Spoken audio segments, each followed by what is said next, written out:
Episode 82 of the BIC podcast, and I'm in parts unknown. I am in a hidden catacomb right now, preparing for the Vancouver riots. This is the safest place in the entire country of Canada. Eric is basing himself in the rolling truck, still in Manila. He's in another continent, so he's fine. And Brandon is currently in a fallout shelter. So we're all good. So we're going to talk a little bit of Game 7 of the Stanley Cup Final, the potential implications on the McDavid market. There won't be that much, really, but one way or the other. And I have a plus side, a bright side. No matter what happens next, Eric should be thrilled. That and more on this episode of the BIC podcast.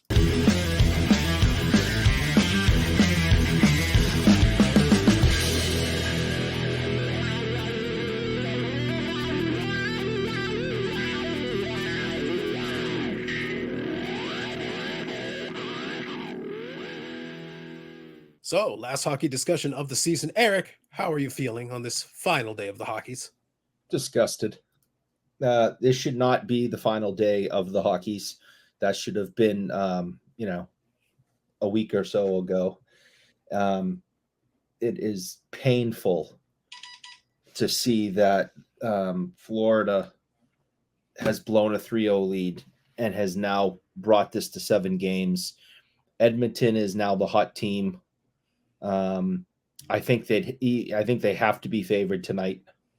I don't know where Florida went. I don't know where Bob the goalie went, but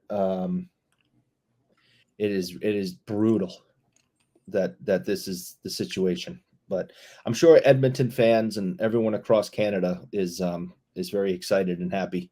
I understand that bringing the cup back to Canada is a big deal for a lot of Canadians. A lot, yes.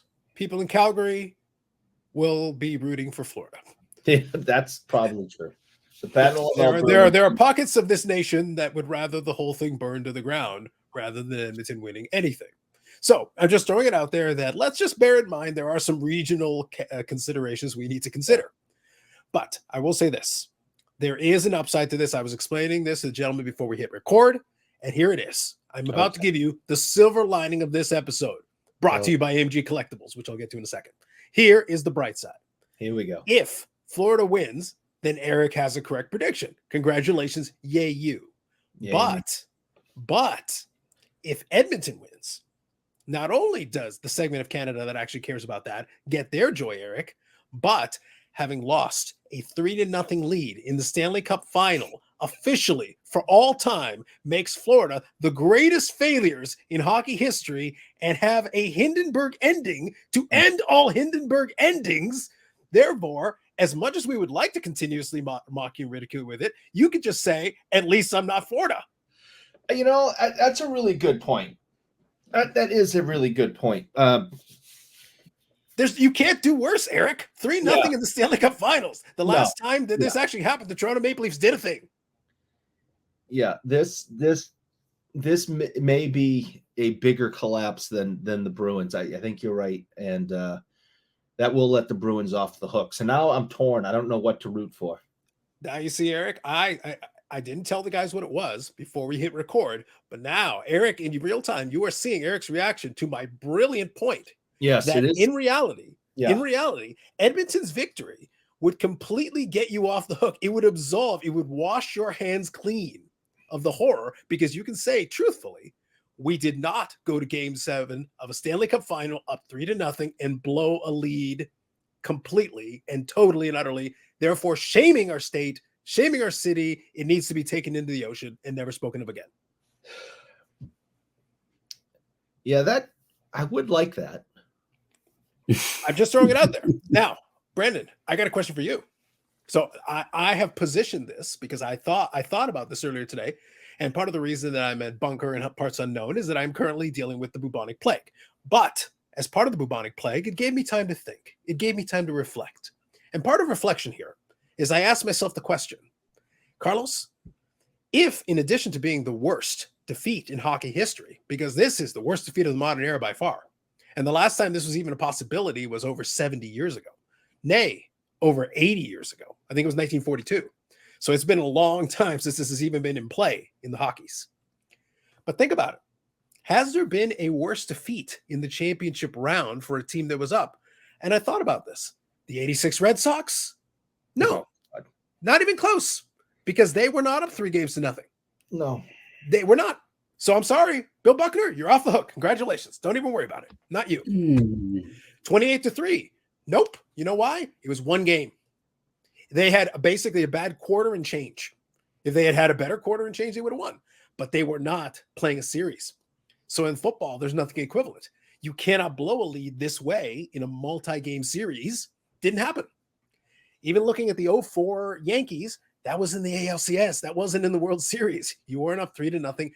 We're talking championship round. In the championship round, being in a position where all you got to do is win one game to eliminate the other team, nobody else has been in that position in a while. It can happen, but it's not common. And given in the Hockeys, this would be the worst because the world is getting to watch it. Eric, I dare say, this is about as bad as it gets. This is like a Hindenburg ending, crashing into a factory of Hindenburgs that also explode. Just so I'm clear, if Edmonton wins, the Bruins are off the hook and no longer the suckiest of suck, right? It is physically impossible for us to, speaking facts, use your case as the suckiest of suck because there is Florida Man. Okay. I'll be back momentarily. Eric's on a mission. So, Brandon, any thoughts on what I was talking about?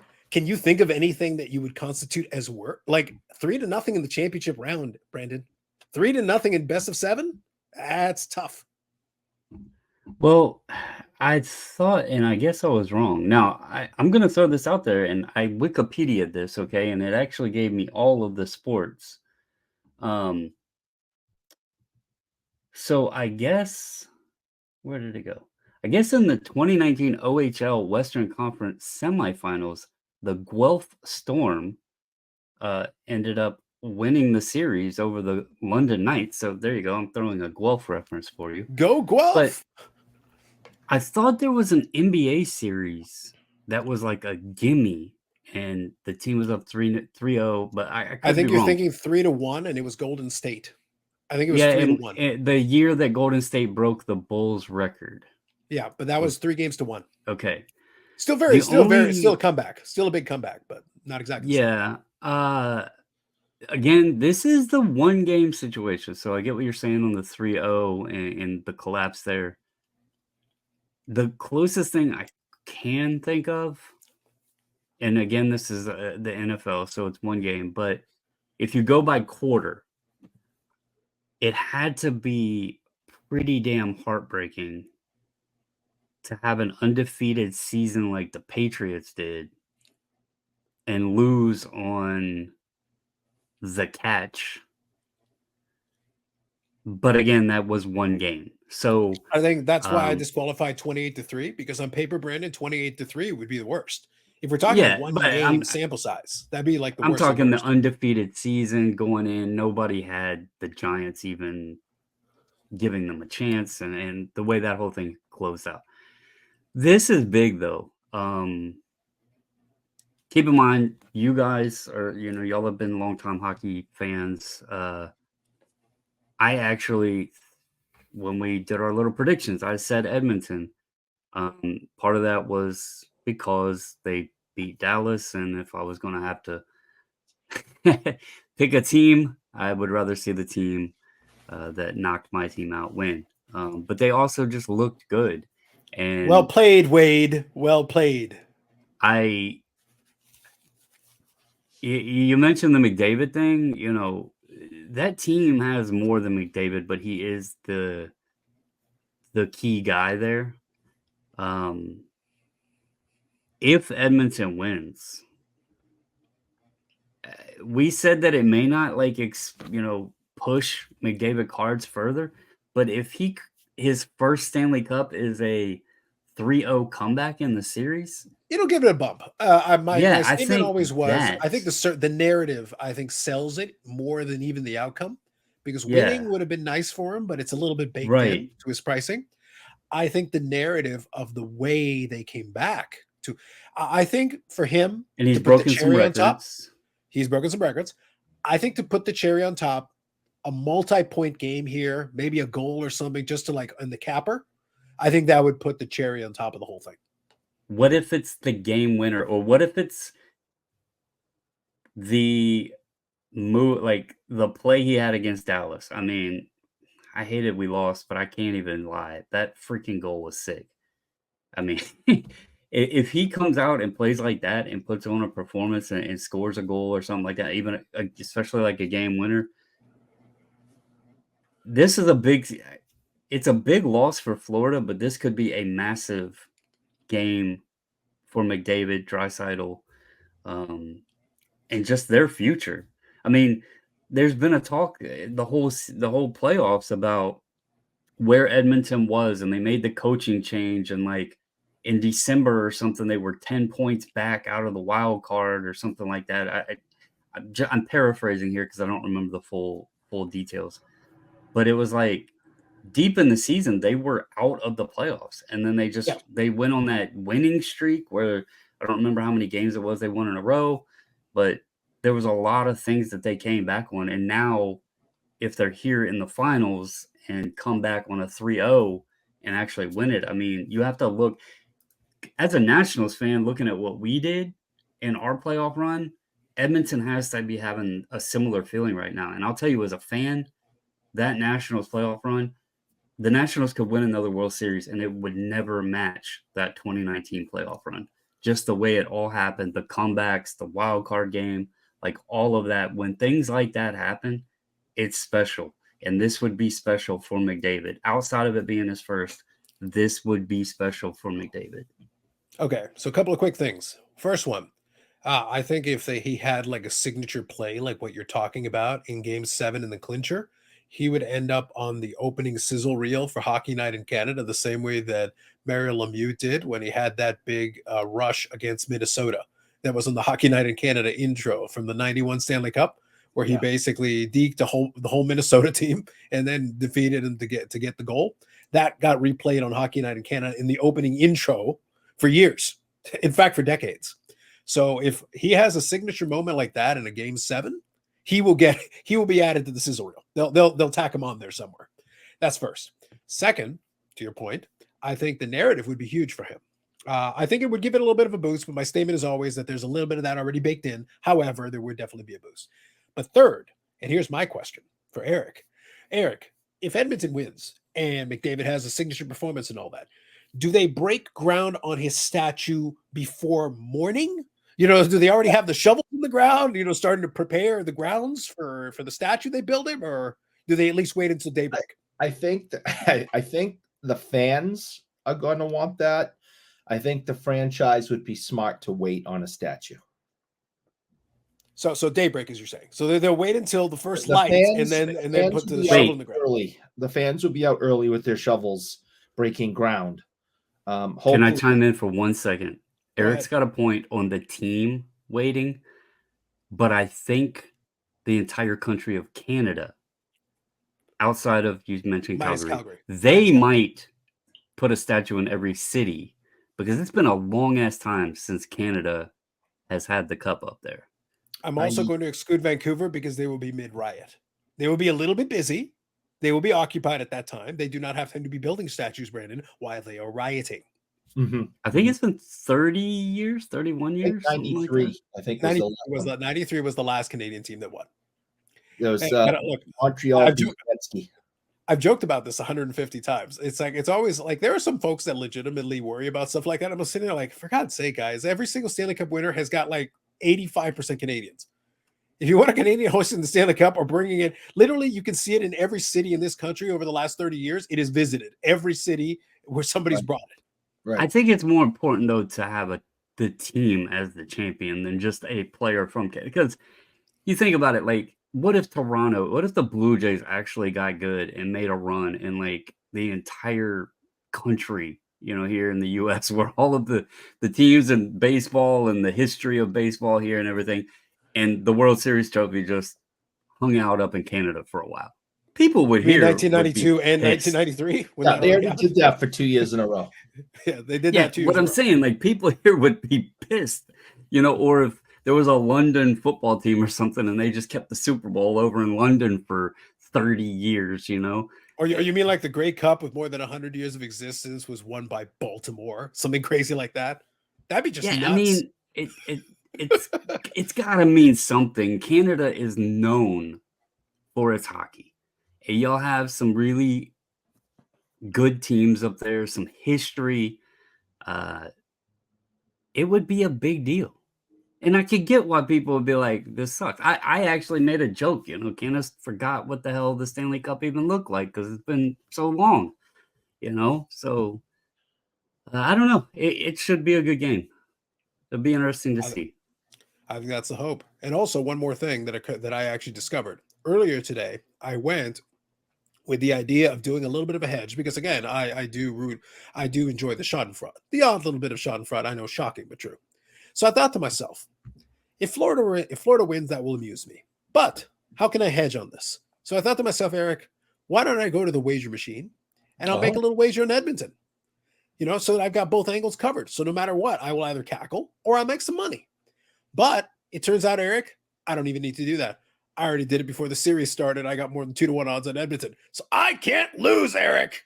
Oh. I can't lose. Either I will get to cackle at the horror of others or I win some money. Win. Yeah, win. I think you'd prefer to cackle than win money. $30 is a small price to pay for some solid cackling, Eric. Right. But I'd win $30, so that'd be pretty sweet. But the cackling, Eric. Like I said, the horror. So, like I said, for you, you've got more to win. This could work out either way. Either you get it right, or you are absolved of the great horror because you can be a little bit like, literally, there is nothing we can do that is worth what you guys just did, Florida man. Yeah, you failed twice. Yeah, I didn't look at it that way, and now that I have, I'm kind of leaning towards rooting for Edmonton now. Works out, man. Just saying. But Edmonton is losing at the moment. Ooh. It would make me so happy, by the way, if this is not a prediction, but just something I'd like to throw out there, because obviously by the time this episode airs, the game will already be over. So it's happening now as we are speaking. But I'm going to say, again, in the spirit of peace, and I'm going to mention AMG here in a second, but I do want to say that if Florida is going to win, it would make me very happy if Bobrovsky gets like 87 saves. I want it to be like absolutely ridiculous that he's like, they got like 100 shots, like 100 save shutout. Oh my God. It's like, well, they tried. They tried really hard. Here's a question for both of you. The loss, who do you think it affects more team-wise and maybe even, I guess, mentally player-wise? Florida man. It's a big thing either way, but who do you think? I mean, you look at it, Florida, if they lose, they blew a 3-0 lead. And this is their second straight Stanley Cup loss. They got destroyed last year. Yeah, that is true. That is true. I didn't even think about it that way. The back-to-back defeats is really bad. And the second one, when you're in like position A after 3 games, like that's real bad, man. Yeah, 2 years they could turn into Buffalo. These players will have a mental breakdown. The Florida Panthers franchise will survive. The fans will survive because it's Florida. Yes, but they will also be the greatest punchline of all time. Like they will be the punchline. Look, I was saying it partially for comedic effect, but also I'm actually completely serious. Eric would be off the hook. We give him all kinds of shit for the Hindenburg-like ending, but like, I'm sorry, this defeats the Hindenburg-like ending. It curb stomps it. Yeah, like it's way worse. No, you're 100% correct. In all seriousness, it really is. And the Bruins, like I think I mentioned maybe on Friday or I don't know. We've done so many shows lately. Did this exact same thing against Philadelphia, 10 years ago or so, when the Bruins were up 3-0 in the playoffs. Philadelphia came back, pushed it to a Game 7, and the Bruins were up 3-0 in Game 7 and lost. So that's pretty tough. It's one of the biggest, blow-ups in Stanley Cup history. It was just absolutely disgusting. But not in the Stanley Cup final. But it's not the finals. Correct. That's very important. Like that's why I was very specific. 3-0 coming back from 3-0 has happened. And it has happened to Stanley Cup final, but like I said, that was 80 years ago. There was the 42 Maple Leafs that came back, 3-0 in a Stanley Cup final. It's been a long time. Yeah. The problem is doing it in the championship round. The problem is doing it in the final round, where you are one game away from ending the season. Well, 4 different times. The score is now 1-1. It all gets tense. It's early too. It just started. 13-16 left in the first. You know what this means, Eric? If we're going to truly torment someone, overtime, game 7. I was just thinking the same thing. I was like, what would be worse than losing game 7 in overtime? And that would be crushing for either of them. But again, up 3-0, taking it to overtime and then losing. Ooh. Listen, Brandon, at that point, 2 years in a row. At that point, Brandon, Vancouver would riot no matter the outcome. They would riot on behalf of Florida or on behalf of Edmonton. Don't they just riot weekly anyway? Isn't that like their regular Friday night? No. This is a Stanley Cup tradition, Eric. Like there's a Stanley Cup tradition. They did it in '94. They did it in 2011, and ever since we make fun of them for rioting at all times. But they were both Stanley Cup finals. And Eric, I'm going to give you your opportunity to be fair. To be fair, it is June 24th. It has been hot as hell throughout the United States. Yeah. And they are playing hockey in Florida. Yeah. It doesn't make much sense to begin with. No. It would make me so much happier, though, if this game was actually being played as on rollerblades. That'd be awesome. That'd be great. Yeah. They should do the stadium series for the Stanley Cup. Just have it in Florida. Edmonton's actually playing in shorts and like Hawaiian shirts, and they're just skating on rollerblades up and down the ice. It should be hockey season should end in the last week of May. June should never see hockey. We're a week from July. I mean, look, in all seriousness, Brandon, since you bring this up, though, can I ask a serious question? I want to pose it. By the way, before I pose my question, this question is brought to you by AMG Collectibles, amgcollectibles.ca, and the AMG Collectibles YouTube channel. I'm going to see how I feel, and I'm going to try to have a podcast tomorrow, later today, at the time that you're listening to this one. So I'm making my way through this, and we'll see if I can manage. There is some cool stuff that came in the store, though, and I can tell you now, and I'll repeat it hopefully on that podcast, there is also the final card show of the pre-summer season, even though it's technically summer. There is going to be one more card show for AMG happening, and then also the trade night coming up this week. So there's going to be a trade night on the Friday and a card show on the Saturday. We will talk about that also on the podcast, and some other stuff that came in the store and some other products that are coming in. We'll have a little bit of fun with that. So I wanted to throw that in. AMG.ca, AMG Collectibles YouTube channel. Thank them for supporting the channel and the podcast. Okay, Brandon, here's my question. To your point, since you just brought that up, I understand they wanted to have breaks so they could travel and all that, but having like 3 days between games, you just extended and extended. Like this series feels like it's been going on for 3 months. This final series feels like it's been going on. No, but I'm focusing specifically on this final series of 7 games. Yeah. It feels like it's been going on for a month. Yeah, I mean, hell, look at the basketball playoffs. They started at almost the same time. And basketball has been done for, what, a week? I mean, obviously they didn't go 7, but still, I mean, it definitely has felt strung out. And it also, I think maybe because we don't have, any vested interest in the teams outside of, obviously discussing this collapse, but I haven't felt as interested in it because of how strung out it's been. Like, I'll go on to see what time the game's on. It's like, oh, they're not playing tonight. And I'm like, well, hell, they didn't play last night. So okay. So here's a trivia question. Here's a quick trivia question for both of you. Can either one of you explain why that is? But go ahead. Yeah. Before you do, though, can either one of you tell me what date Game 1 was on? We're in the 7th game. What day was Game 1? Wednesday. No, I think it was like the 12th.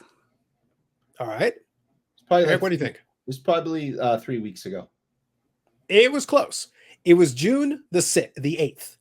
It has been 16 days since game 1 started. 16 days, and we are now in game 7.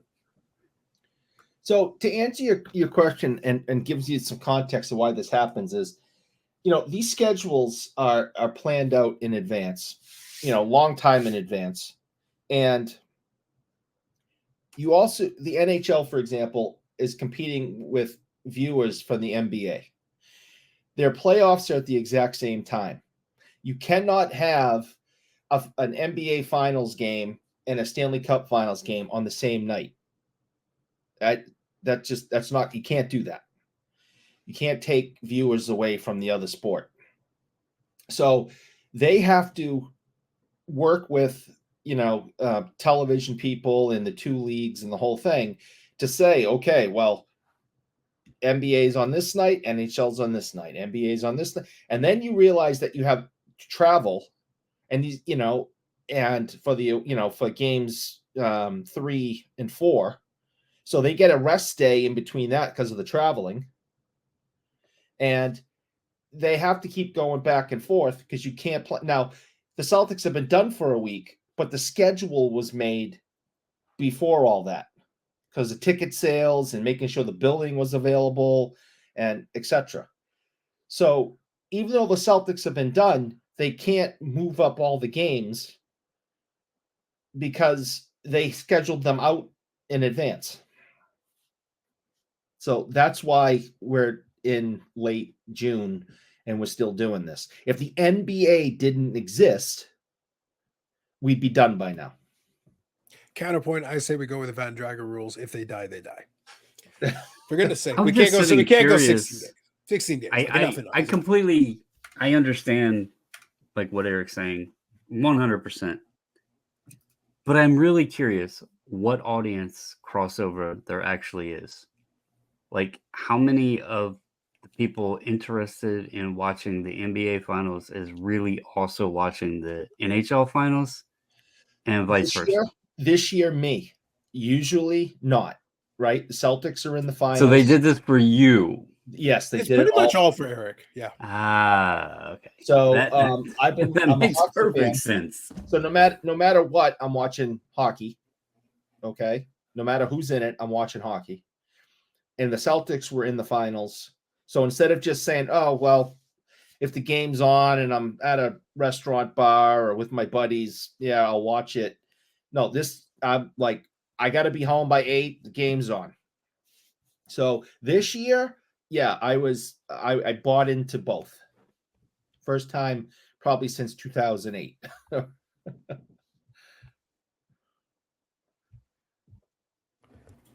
Now you all know the schedule makers are all thinking of Eric. It's absolutely it's all about me. There you go. So anyway, so bottom line, it'll be interesting to see what happens with this one. I think from McDavid angle, as I said, I think it'll have a small impact a little bit. The narrative, I think, to Brandon's previous point, will be absolutely critical to what, if anything, happens with it. And I think that'll be kind of what determines if there is a major update to prices. Again, though, I think anything that happens is going to be relatively temporary. I don't think it's going to have this long-standing impact unless that it's followed up by other things. But if he can have a good performance, I think it helps. And he's already having a top end, not completely record-breaking, but he does have the record number of assists. So a couple more assists, and he can add to that total and get creep a little bit higher up the single-season playoff point total. That'd be pretty big for him. So it's been a good outcome for him. And I don't know if he's got enough in it. I guess if they win, he's probably one of the Conn Smythe favorites, I would guess, given the overall totality of the playoffs. So I think a Conn Smythe would also be the icing on the cake there for him. Oh, absolutely. Yeah. And I think it's a given that he probably gets it no matter what. I think in the first 3 games, I think maybe Bobrovsky was leading that because of how well he was playing, plus Panthers being up 3-0. I think if they had won game 4, Bobrovsky would have gotten it. But now I think no matter who wins this series, McDavid gets the Conn Smythe. Oh, now that would be a kick in the teeth right there. Yeah. Florida wins and McDavid gets the Collins Vine. Here you Yeah. go, bud. Consolation prize. Nobody in Florida has stood out in the last few games. And nobody really deserves it. No one has stood out. Like I said, Bobrovsky stood out in the first 3, and then he went to sleep for 3, and here we are. So, and he's already let in 1 goal. So I don't see how anybody else is deserving of it. It is true. Alas, my 100 save shutout dream was shattered fairly early on in this game. It is tragic. But anyway, so in addition to, I'll reference it since we talked about it already the last couple of weeks. We did have the Hobby Palooza this past weekend. We had the regular live stream on Friday, a little bit shorter than normal. And then we had the closeout on the Saturday, which was kind of interesting.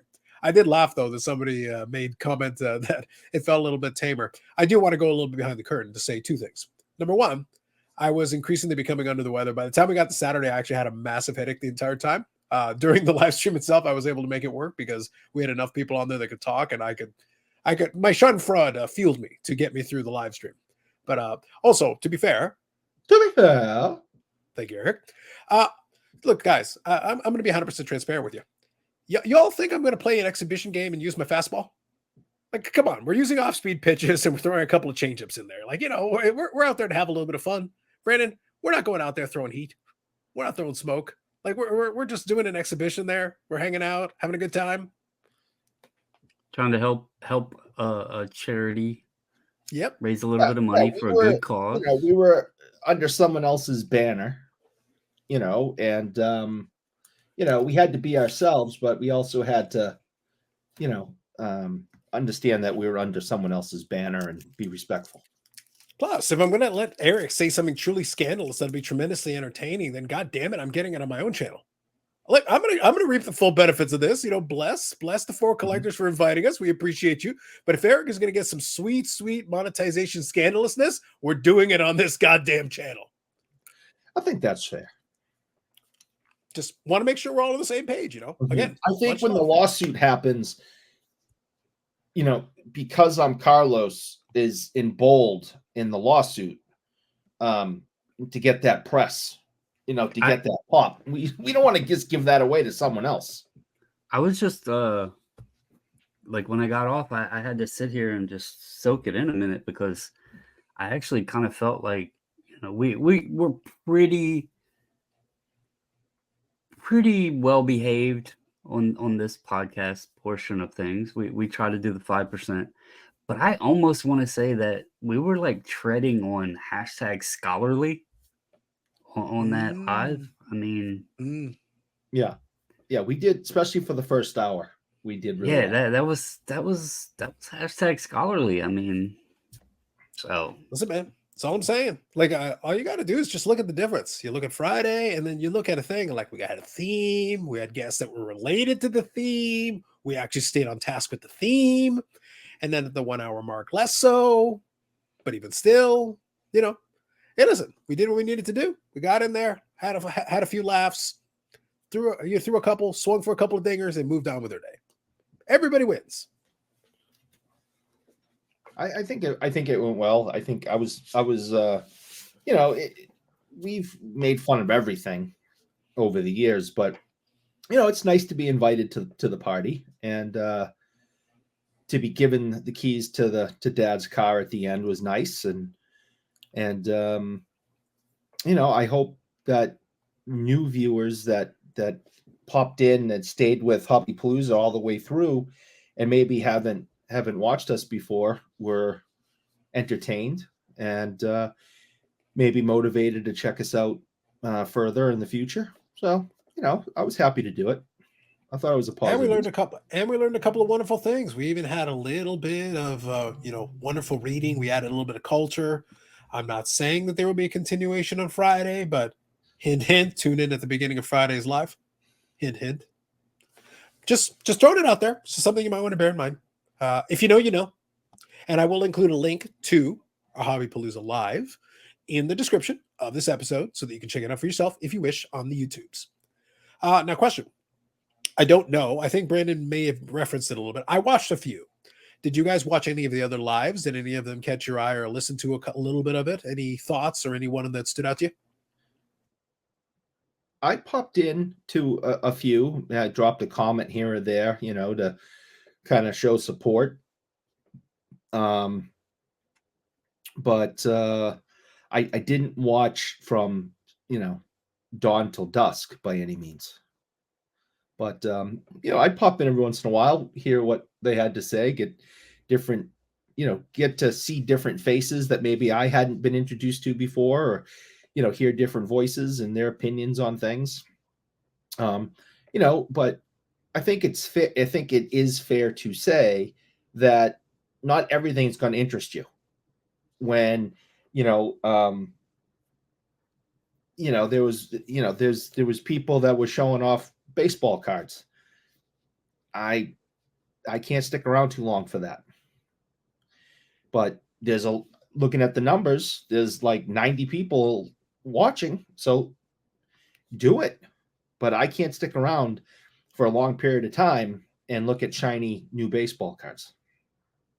It's just, It doesn't interest me. It's not my thing. Or old baseball cards, because there was a fair bit of vintage representation, I would say. And that stuff, it does interest me at times, because I like vintage as a whole, the whole subject matter of vintage, no matter what the sport or non-sport, I find it interesting. I find the history of collecting interesting. I just think it's amazing that a card that's 50, 60, 70, 80, 90, 100 years old is still in good condition somehow. I just find that amazing. But I find it equally amazing to have one that's still around, that's dinged up and bent and a corner missing, because it tells a story, but you don't know what the story is. So you kind of figure, it's like, where has this 80-year-old card been? And you can start thinking about, what was going on 80 years ago. And, they weren't watching television. So kids were actually out playing and looking at this stuff and had them in their back pockets. And, how did this corner tear? And, I just find stuff, vintage interesting. And, they didn't have the supplies that we have, plastics to keep things. They didn't have mag holders, 9 pocket pages. They didn't have, all these, they didn't have, graded cards with sonic sealing plastic. Yet this card is still here with us 80 years later. That's the reason I love vintage products. There you go. Brandon, any of the ones, did you end up catching any? Did any stand out to you? I popped in on one, I guess it was Sunday, when I was doing some eBay packing. They were live. I was listening. I think it was the one with the Jordans. I don't remember the guys' names. They were talking about like Jordan cards or whatever. And then that would probably be Cajun Cardboard. That's the Jordan hierarchy. Yeah, Cajun Cardboard, and there was some other guy on there. Yep. I don't remember the name, but I was listening while I was like packing and stuff. And then today I have cut a few of them on and just kind of, I may not have caught like the full episodes, but kind of listened in to see what some of the talks were and everything. So, but yeah, I would like to, maybe when I have a moment, kind of go through them again and see what their topics were and see who the people are, and maybe, take a 5-minute listen to each one and see if it, if there's anything going on that would encourage me to last longer. I want to finish it. I started it right before you guys showed up, before we started recording. I had just cut on Scott and Mike O, and I could tell Mike O was being very passionate about something, and I believe it carried over to Scott's channel. Maybe, I guess they did a live after they did the Hobby Palooza. Yeah. Yep. And Mike O was being very passionate. So I'm trying to catch what that was about. But Mike's a good dude. And I think I want to throw this out there because it's something that I've really thought about too. Relating back, and I did a video, I'm not going to go deep into it, but about the Willie Mays thing. And it was kind of reflecting a little bit further on the topic we talked about when Eric asked me the question about letting that card go. And we all talked about the player collecting and stuff in our little segment the other night. And I think Mike is like an example of, when I look at him and his passion for the Phillies, the Phillies are a team that has a long history and everything, and they've had a lot of great players, some good times, bad times, and his knowledge and how he is very passionate about everything Phillies. When you look at someone collecting, you see the love of what he is doing there.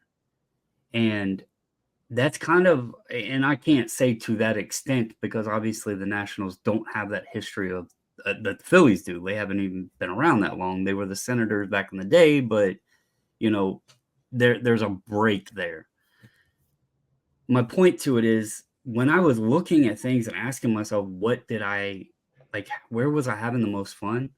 It was my Nationals collection. And I think when you have something like Carlos with his Medanos or Eric's with his Lemolins, you have, when you're focused in on something, you become even more passionate about it.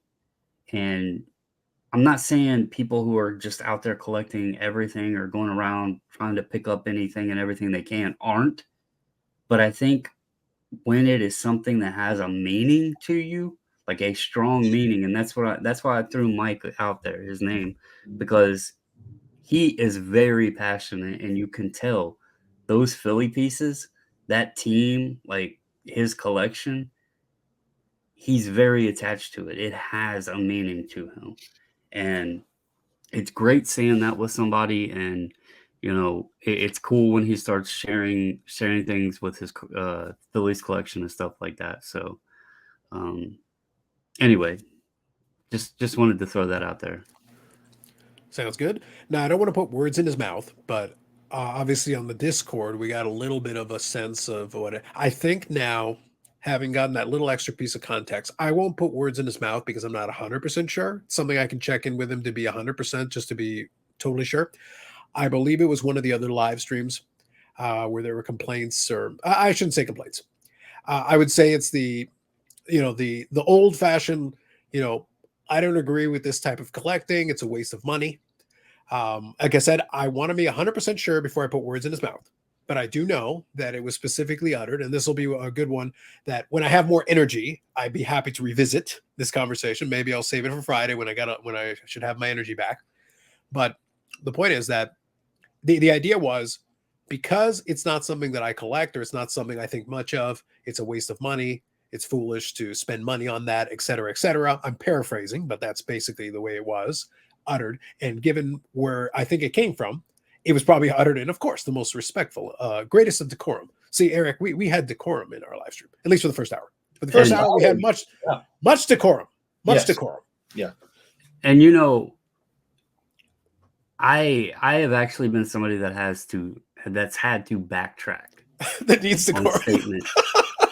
No, that I've had to backpedal and apologize for some statements that I've even made regarding, people spending money on the ultra modern and this, that, and the other. And what I realized, after thinking about it, first of all, it's not my money, so it's none of my business. But second of all, if these people are, and let's be honest and be real with everybody, I understand that most aren't spending the money on it to collect that stuff. I do understand that. But there are people that do. And if that's where their passion lies and that's what they want to put their money into, I'm not of any right to judge. Because at the end of the day, if they like what they're buying, then so be it. And really, how are we going to ever grow this and extend it on with like the young crowd? They're going to appreciate the Joe Burrows and the CJ Strouds and all of that of football, or Julio Rodriguez, or, you know, whoever in baseball, and the Lucas and all that. They're going to connect with those. Look, when we were kids, who did we watch and follow and connect? The players that were playing the game at the time we were growing up. We can't tell them, hey, you should be buying, you know, Clemente and Mantle and all of that, because A, they're kids. They can't afford it. B, like, there's several generations removed from those players, and they're watching these guys on the field today. So, you know, I just had to realize it, because I had made some statements, and after thinking about it, you know, I was like, look, maybe there are people out there that just, they love the new stuff, and it's not my right to say what they spend their money on. We all need to just stop wallet watching and judging based on that. So, Well, I completely disagree, and I think everyone should collect anything. You couldn't even come up with it. You hesitated way too long. Anything but vintage hockey, okay? And yeah, vintage hockey is all trash. to me. It's just total trash, garbage. Yes. And leave it all to me, and let it be super, super cheap, because no one else wants it, and people just want to get rid of it. No, I disagree. Listen, Brandon, I understand that I'm not on the screen right now, but I can tell you right now that I can see into Eric's soul. I'm looking at the screen right now, and I can see where he's coming from. Like, he's saying these words, but his eyes are saying, no, you must get all the vintage and throw it into a wood chipper and then incinerate it in the greatest bonfire ever. Nope. Especially those goddamn Boston Bruins cards. Burn them. Burn them all. No. How effing Gil. I love me some Bruins vintage. I bet you that Bruins vintage would be hot fire over a fire. The hottest of hot fire. Love me some Bruins vintage. Look at that. I bet they burn great inside of those slabs. But anyway, so what I was going to say, just touching on what Brandon said, I would add, and as I said, if we get a chance to come back around to it, we'll expand on it Friday. He touched on the key point at the end with the wallet watching. Let me just present it this way as a general thesis, and then we can discuss it more later at some more length. You can disagree with categories of collecting. You can disagree, like, why would somebody spend money on X, Y, Z, whatever X, Y, Z is, pick whatever you want. It doesn't matter. But my thought process for a long time, and I've been more clear about it the last couple of years especially, is the people who tend to complain the loudest of how other people are spending money doing their collecting or whatever it is, tend to be the same people that would cry bloody murder if someone would dare to tell them what to buy and when to buy it. They'd be like, well, you're not going to tell me what to buy and when to buy. So how come you're the guy? It's always you. You're the guy who's sitting there like, well, I wouldn't spend my money. Well, great. No one's asking you. Unless the people buying the stuff are asking you for money. If it's your money they're spending, well, then great. Then you certainly have a say in the matter. It's your money. But if it's not your money, well, then why are you trying to tell somebody else how to spend their money? That is not your concern. It goes even beyond, like, just the cards or the modern, vintage, ultra modern, any of that. I mean, it's almost everything in this hobby. It's like people are so judgmental about it, and if you're not doing what they feel you should be doing, then you're just an idiot. And grading, like, people, hell, look at the company I've used, for when they were way less relevant, and the amount of shit that got thrown at me all the time. Well, you're stupid for spending money, blah, blah, blah. And who cares? If you think I'm stupid, great. But if I think you're an ass, that's fine too. Because Brandon would prefer you stop staring at his ass. Doing that's a different issue. What I want with my money. And so I think, and again, I'm not sitting here clamoring to be innocent. I've made statements and I realize them. And, to anyone that may have heard them at any point in time and took offense to it, my apologies. I really am at the point now. We all just need to do what the hell we want to do. This is a hobby. It's supposed to be fun for us.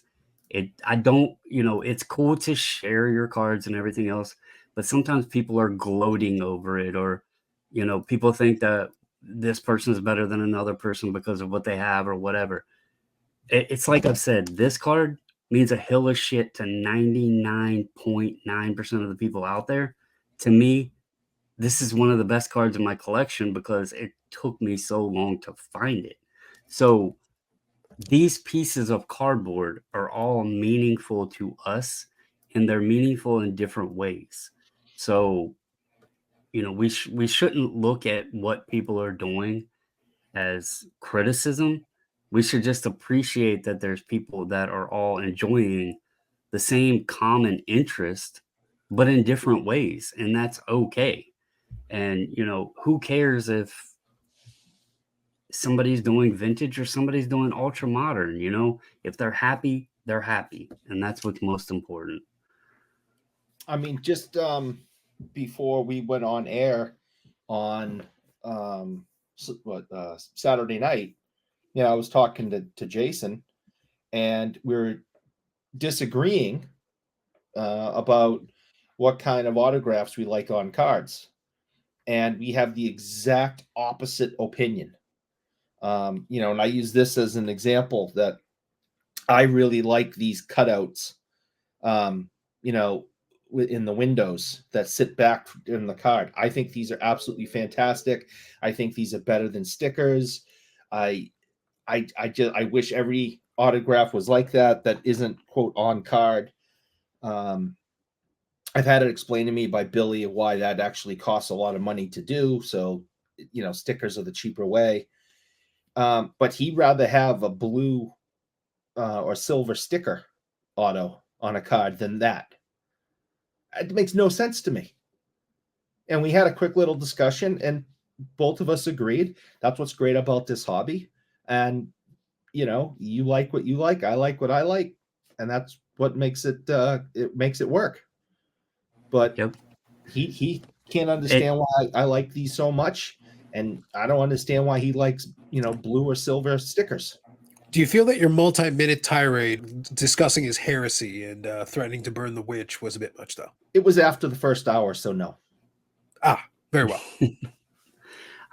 I'll say, and I don't know if you guys ever sit down and check out any other like collectible or hobby type content out there outside of cards, but it's also funny to me that at many times we try to compare cards to other collectible spaces, but then when you look at a lot of these other collectible spaces, they do their hobby in such a completely different way. Like if you look at some of these like toy collectors, like of action figures and stuff like that, there's grading available for it, but you hardly ever really see the graded figures out there. And it's the exact opposite in cards, where it's like it feels like most of the cards have to be graded to become relevant, where over there hardly any of the action figures are graded. And then you have the people who, if they want a very nice condition complete figure, they'll actually sometimes buy one that's still old and on the card and sealed and everything, and they'll pop it out so they can have that figure loose, because that's how they prefer to collect it. And nobody judges them for that. Nobody says they're stupid for I dabble in that, a little teeny tiny dabble, and there is a big war in that in the toy collecting market over loose versus pristine in the plastic bubble. And if you take something out of the plastic bubble, people will literally lose their minds. It is heresy, and you should be put up against a post and shot. I'll tell you, I watch some of the largest toy collector channels out there, and see some of the stuff they're finding and everything. And I don't see them getting, thrown under the bus or called an idiot or whatever. I also don't go through and like skim their comments and everything else, but you also don't go to the forums, because I can guarantee you pick a collectible market and there's a forum where some people are flaming everybody and their brother for little dumb things. In the video game one, I don't want to use 150 examples, but in the video game one, the argument for folks was always, Why would anybody buy sealed video games? That's stupid. You're just pumping the market. And other people are like, what if I find them that way and I like it and I have an open copy and I have a sealed copy and that's what I want. Right, right. But my point to this all was, I actually appreciate those folks because it's like they're doing things how they want to do it. They know that it's worth more in that sealed bubble, brand new, fresh mint on card, but they don't care because their collection is loose. And the only thing that was important to them is that it was a nice figure and it was complete. I actually respect those people. And it's cool to see a lot of those other collectible markets and how they go about it like that, because like I feel that's how we all should be. Just do what the hell we want, what we enjoy, and it shouldn't matter what Tom, Dick, or Harry says. It should just matter what we want to do. Oh, 100%. It's your money. It's your item. You do what you want. Do what makes you happy.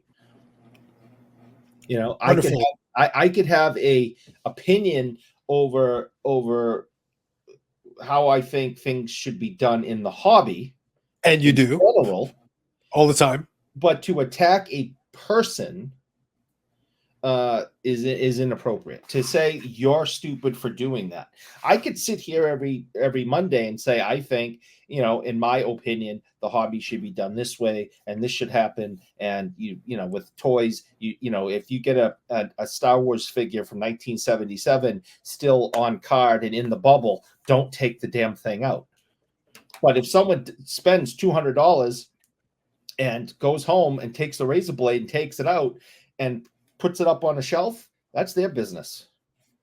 And I would never, attack them for it, but I definitely shake my head and go, man, that's one less one in the world. I wouldn't have done that. But it's your money, it's your item, do what you want with it. A wonderful message of tolerance and, dare we say, peace to conclude this episode. So I wanted to do a little bit around the horn on that. So thank you, gentlemen, for joining in on that conversation. We will be back in a regular episode next week. And then Friday, there'll be a live stream as always. Hopefully I'll have my energy back up by then. And maybe we'll get some culture. Maybe we'll get a little reading in. Who knows? Just throwing it out there. Beginning of the particular, who can say? A little bit of culture never hurt anybody. No. Some things to think about. So anyway, in the link in the description, you're going to get a link to the Hobby Palooza live episode that we did. You will have that. You will also have a link to the last episode that we did as well. We always include a link to that. If you listen to the audio version of it, that will also be included in the description section on there, so you can check that out. Otherwise, there'll be more videos coming up on the YouTube channel and that related, including the live streams on Fridays. We'll be back on a regular schedule as we reach the, get ready for it, Eric, 193rd consecutive week of live streams. In the longest running episodic, whatever it is. You would think, Brandon, after almost 200 consecutive weeks, we would know what it is, and yet we still don't. No earthly idea. Not a clue. It's best to be unknown. Clearly, so is the case. So, Brandon, Bobbles and Ball Cards, and a known associate of 540 Flips. So you can check out his information is in the description. Eric Sanderson d'Or. He is a person who is investigating, trying to find out the whereabouts and who 540 Flips is. And also all feedback may be given to Sanderson d'Or on Instagram as he spreads his message of intolerance and judgment of your hobby collecting ways. And also a recent convert to the Edmonton Oilers fan army for reasons. Is that your pick tonight, Eric? Are you going with the jersey? I'm now that Carlos has brought this to my attention that it gets the Bruins off the hook. I'm going to have to.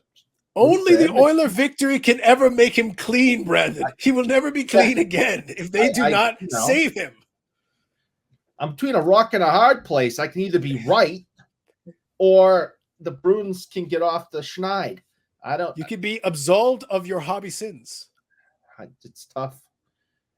It's a tough call. This is quite the dilemma. Fortunately, by the time we reconvene, we will know what has happened. And perhaps there shall be jubilation, one way or the other. But now Eric knows that he is in a unique position where technically he can't lose. Congratulations, Eric. You actually can't.